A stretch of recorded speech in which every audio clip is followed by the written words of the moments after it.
Up next on Profiles in Caring, presented by Equitable Life and Casualty, the power of massage. Heart Touch takes healing fingers around the world. Profiles in Caring is next. GoodTube, a website devoted to videos on good people, good works, and good news about the nonprofit world. Grab your video camera and share the inspirational stories of your charitable group. And each month, the best nonprofit videos uploaded to GoodTube will win a grant of $1,000 and be featured on the internationally syndicated TV program Profiles in Caring. It's free, it's easy, it's GoodTube.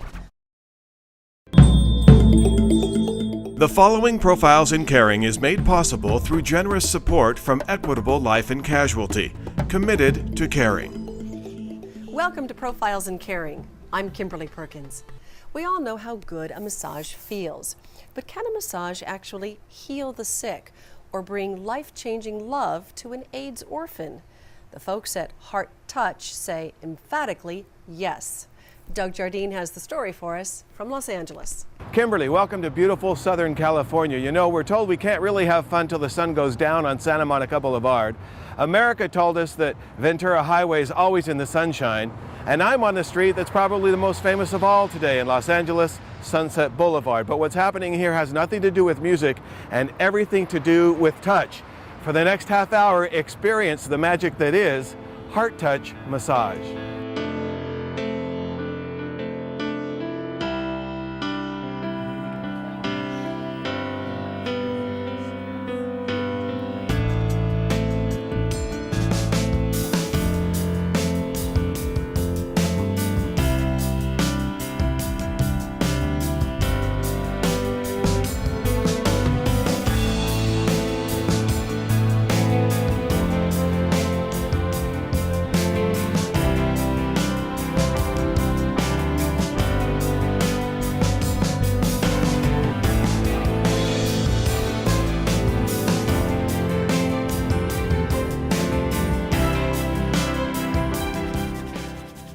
Gonna get my hands nice and warm.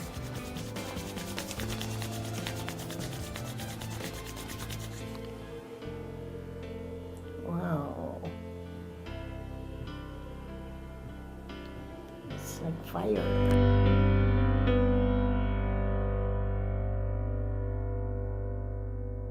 Heart Touch originally started because I had a friend who had AIDS and no one would touch him. So I went to his home and worked with him and found that it was an amazingly profound experience for me and also for him. But for me, I felt that, you know, more people should be able to have this experience. I used to be a storyboard artist, but now my hands don't work at all, so I can't do that anymore. I cannot tell you how much I want you to come all the time. This is what I look forward to the most. When someone tells you that, that's when it really hits you. This is your favorite, I know. I was diagnosed HIV positive, and then they said, well, now we'll have to do a test on your daughter.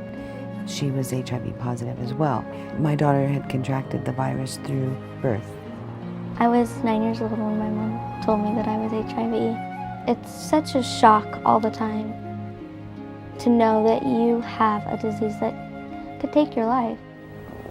How are your shoulders? Are you feeling tight today? I feel really relaxed when I'm being massaged. I love it. So meeting Lynette was another person that just adds to the list of people who do care. When someone's in the end of their life, they're kind of going in and out of a very sacred place, a very sacred realm, and they take you with them on that journey. So, you know, it's, you know, you can have a private practice and you can work with people, but you're not taken into this place where, this really deep place of knowing that someone who's at the end of their life actually experiences. And for them to invite you into that space and for you to be with them during that time, which is kind of a very quiet, alone time, a very slow time, is a real gift. And so what began as a way to offer compassionate touch to those suffering from AIDS graduated to touching, massaging, and caring for those who were aging and in their own way to a worldwide society, perceivably untouchable. Again, Shawnee reached out and offered this remarkable closeness of massage, of touch, to those in hospice care, those many had forgotten of, or at the very least, distanced themselves. So to have someone come in who is a volunteer, who's not being paid, who wants to be there, and wants to provide compassionate touch for them, it's very important. And some of the patients are amazed that all volunteers, and in particular Heart Touch volunteers, want to do that for absolutely nothing. Hi Carter, it's Anne, your massage therapist. I'm here to massage you today. All right, here we go. Yes, yes, yes. I hope they feel kind of more relaxed, less tense, have less pain, and possibly maybe more rested. You almost have to put a little distance between yourself and the situation sometimes, because it can be somewhat emotionally taxing, and you're there to help the patient, and if you are, as a therapist, are the one that ends up needing the help, you haven't done anybody any good. So you've got to kind of maintain a sense of balance and perspective, and it's later when you can let the full force of the emotional situation really wash over you. And the other thing that strikes me about massage is it's not a procedure. It's not a hospital procedure.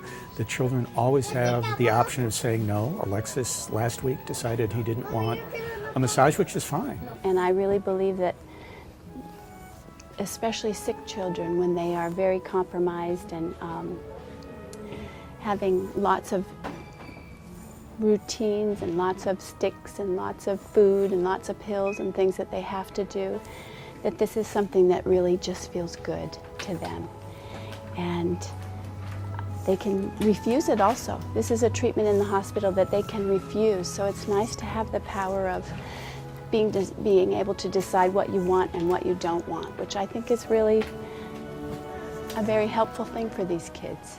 And especially for children like Carter, whose circulation gets sluggish in the situation that they're in, they really can benefit very much by massage. It's a very helpful therapy for them. So it's just moving tissue that, you know, the physical therapists and the occupational therapists work with them to move their own bodies, but this is just moving their tissue for them. Children's Hospital Los Angeles has been here for 100 years. And what you get is, when you come into an organization like that, is 100 years of bureaucracy you have to get through if you want to do something new or different. That was really part of my role, was wading through the organization and saying, okay, what do we need to be sure we have covered?